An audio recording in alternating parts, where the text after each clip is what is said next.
Universidad César Vallejo, solo para los que quieren salir adelante. Hola a todos, somos el grupo 3 del curso de Cátedra Vallejo y hoy hablaremos sobre Georgette Philippard. Este texto trata sobre César Abraham Vallejo Mendoza, que nació en Santiago de Chuco, un pequeño pueblo en las montañas de la región de la Libertad. Llegó al mundo en marzo de 1892. Sus padres, don Francisco Vallejo y doña María Santos Mendoza, son gente común y corriente. César Abraham tiene 10 hermanos, él es el menor. Además, recibió su educación primaria en una pequeña escuela pública en Santiago de Chuco. Con respecto a los estudios, a finales de 1908 fue a la escuela primaria en su propia tierra y a la secundaria en Huamachuco. En 1913 ingresó a la Universidad Nacional de Trujillo, donde se licenció con una tesis sobre romanticismo en poesía castellana. En esos años, él y Antenor Orrego, Víctor Raúl Aya de la Torre, Macedonio de la Torre, Alcides Espelucín y otros estuvieron vinculados a la denominada Organización Norte. Para finalizar, en 1918 fue a Lima para estudiar un doctorado en la Facultad de Letras de la Universidad Nacional de San Marcos. Ese año publicó su primer libro titulado Los Heraldos Negros. Vallejo llega a su ciudad natal un 13 de julio de 1920 para participar en fiestas patronales. Luego de unos días se produjo un conflicto entre ciudadanos y policías, en donde ocurrieron actos delincuenciales como disparos, peleas, incendios y homicidios. Dichos sucesos involucraron al poeta, ya que él se encontraba en el lugar de los hechos. Por tal razón fue acusado por los delitos de incendio, motín, daño y homicidio frustrado, lo cual no había cometido. Luego se realizó un proceso judicial contra Vallejo y el 6 de noviembre de 1920 fue encarcelado. En su estancia en la cárcel vivió duros momentos, los cuales le sirvió como inspiración para escribir algunos poemas que se encuentran en el libro de Escalas y Trilce. Por otro lado, diversos intelectuales se enteran de lo que había pasado y deciden ir a ayudarle. Para ello escriben cartas en donde piden la libertad de César Vallejo, y gracias a ellos, el 26 de febrero de 1921 sale de la cárcel, y a la primera persona que vio fue Antenor Orrego. Después Vallejo, en un escrito de poemas en prosa, menciona que el momento más grave de su vida fue estar en una prisión. Con respecto a nuestro poeta, viaja a Europa debido a que el Poder Judicial iba a reabrir su caso, donde fue culpado injustamente de haber quemado la casa de los Santa María y dejar atrás una gran polémica debido a su publicación de su libro El Trilce. El primer viaje de Vallejo a Europa fue a la capital de Francia el 17 de julio de 1923, además de llevar consigo la corresponsalía del diario trujillano llamado El Norte. En 1928 viaja al país soviético, donde nació en él un interés social y político. Luego, al año siguiente, fue su segundo viaje a Rusia, donde fue acompañado de su esposa Georgette Philippard.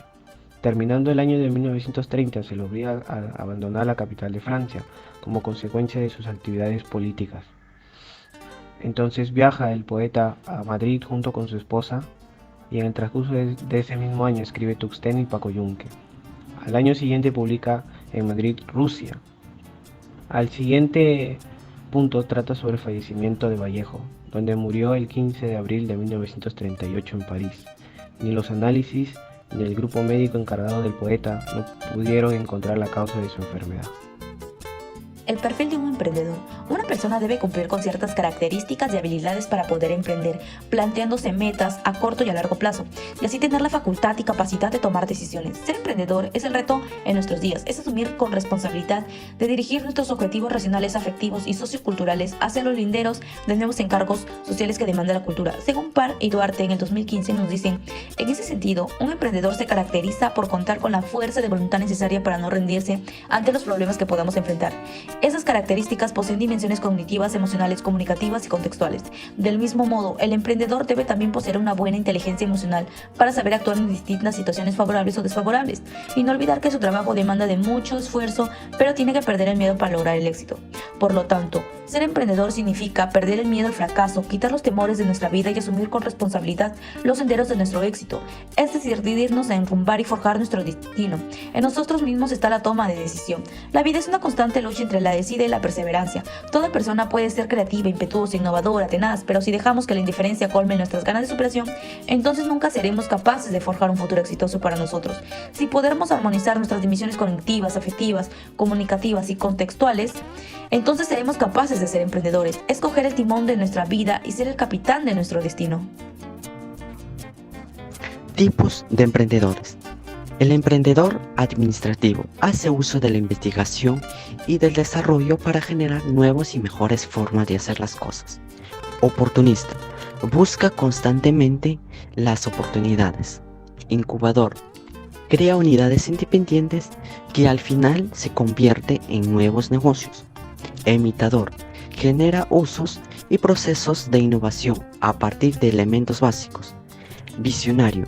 Intenta descifrar lo que pasa en un futuro y prepararse para mañana. Adelanta las tareas en el momento. Se esfuerza hoy para evitar problemas y obtener resultados en sus negocios. Persuario. Domina el arte de convencimiento. Un líder en desarrollo de proyecto que hace crecer el producto o servicio. El comienzo de la animación se dio mucho antes de que se desarrollara la cinematografía, por lo que llamó la atención de muchas personas durante su época por ser algo llamativo e innovador. Alediva nos dice que la animación se define como imágenes que aparecen y pueden moverse. Una película animada es aquella en la que títeres o dibujos parecen moverse. Se define como una pantalla rápida de una secuencia de imágenes estáticas que crean la ilusión de movimiento. También se define como una colección de películas preparadas a través de las imágenes que producen la ilusión de movimiento cuando es proyectado. Es por ello que se considera que los videos animados se podrían utilizar para la enseñanza de niños y niñas, ya que les llama mucho la atención y tendrán un proceso divertido de aprendizaje. Según Wells, para que una cosa sea animación, debe moverse o cambiar sobre un perceptible y periodo de tiempo discernible, compuesto por dos o más unidades de tiempo discretas. Estos discretos, las unidades de tiempo se conocen en animación como fotogramas. Es la sucesiva visualización de imágenes estáticas, cada una representada por una unidad de tiempo discreta, que es animación. La animación tiene muchas propiedades que son muy específicas, por lo que prácticamente son reglas al momento de realizar algún video animado. Esto nos demuestra lo compleja que es la animación y la gran evolución que tuvo durante estas últimas décadas. Los elementos gráficos son usados como aspecto fundamental en la redacción de un componente audiovisual. Todos ellos tienen propiedades de diseño y habilidades de comunicación propia, jugando un papel distinto en la estructura, señalando su amplitud y desarrollo, dando así un mejor entendimiento al producto final. Concepción Alonso Valdivieso, profesora de la Universidad de Granada, nos da a conocer la importancia de usar los gráficos y las diferentes animaciones en nuestras exposiciones. Esto nos ayuda a que la información que brindemos sea más flexible y fácil de comprender. Un video animado ofrece una manera especial de llamar la atención del público. Además, ofrece una forma universal de expresión que carece de estereotipos y otros elementos que puedan afectar la sensibilidad de las personas. Ella nació en París un 7 de enero de 1908. Fue hija de Alexander Philip Park y Mary Treiber. En muy temprana edad, su padre abandonó a su familia y a la edad de 6 años enfermó de tuberculosis a una pierna. A la edad de 11 años, en el colegio tuvo problemas con sus maestros, porque algunos la consideraban una chica con retraso mental y otros como una chica muy intelectual. La vida cotidiana de Georgette discurría de manera tranquila, bastante controlada en el entorno familiar. Estudiaba piano, pero jamás gozó de un diálogo interesante con su madre. Por lo que se refiere a la vida de Georgette, los primeros años no fue fácil para ella.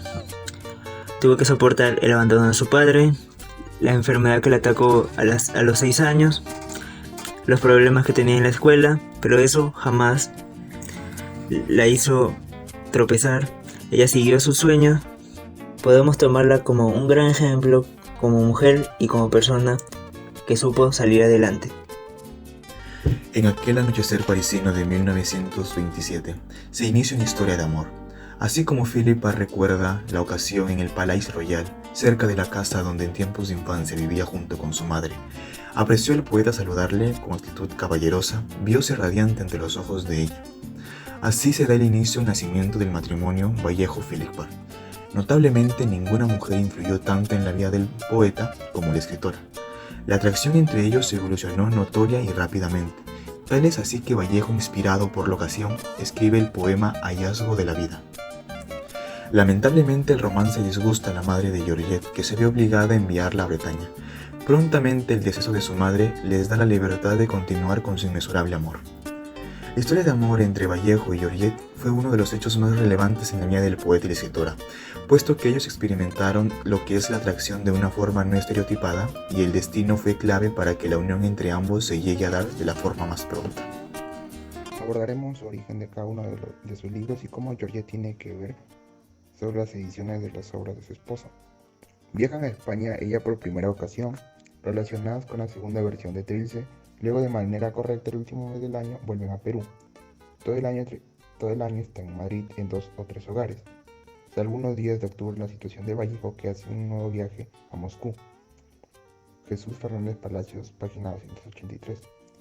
Georgette acompaña a César Vallejo a España para la segunda edición de Trilce, ya que después regresan a Perú. En el año 1939 logra sacar una nueva versión de los poemas peruanos por el señor Raúl Porras. Por otro lado, dudo si Georgette conoció puntualmente la primera versión española, aparte de Mi Este Cáliz, libro inédito hasta el momento, cuya publicación estuvo al mando de nuestra República de España. Otra satisfacción para Georgette ha sido la versión facimilar de Monclova, en 1968, de la obra poética completada de César Vallejo.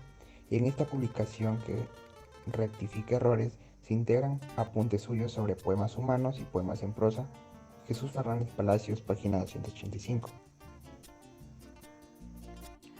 En 1978, Georgette sufrió un grave accidente, rodó por las escaleras, sufrió un derrame cerebral y hemiplegia parcial. Incluso en ese momento, durante el difícil proceso de recuperación, Georgette seguía oponiéndose firmemente a la repatriación arbitria del cuerpo de su marido. Georgette se encargó de difundir las obras de Vallejo tras su muerte. En estas tenemos como novelas y cuentos completos, poemas humanos, El Tungsteno, Fablas salvajes, obra poética completa, Los heraldos negros y Trilce.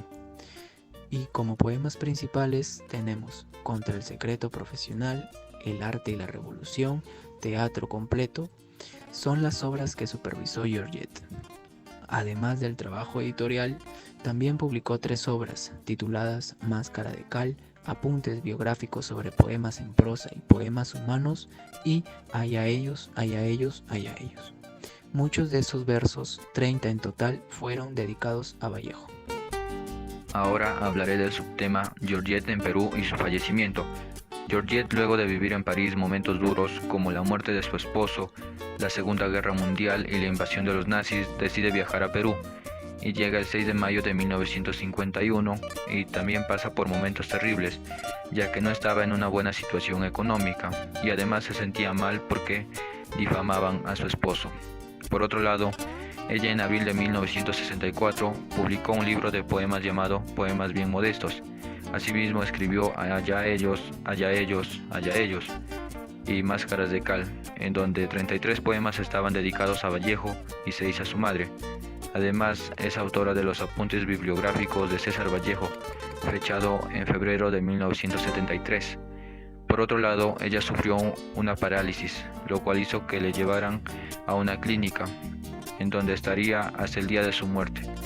Una amiga de la esposa de Vallejo menciona de que Georgette no tomaba sus medicamentos porque ya quería morir, y lamentablemente un 5 de diciembre de 1984, a la edad de 76 años, ella fallece. Desde ese momento, sus restos reposan en el cementerio limeño de La Planicie.